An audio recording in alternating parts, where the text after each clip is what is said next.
నైన రిబ్కాను పెండ్లి చేసుకొనినప్పుడు 40 సంవత్సరముల వాడు.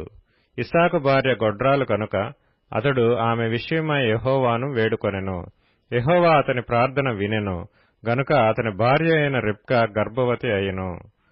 ఆమె గర్భంలో శిశువులు ఒకనితోనొకడు పెనుగులాడిరి గనుక ఆమె ఇలాగైతే నేను బ్రతుకుట ఎందుకని అనుకొని ఈ విషయమై యెహోవాను అడగవెళ్ళెను.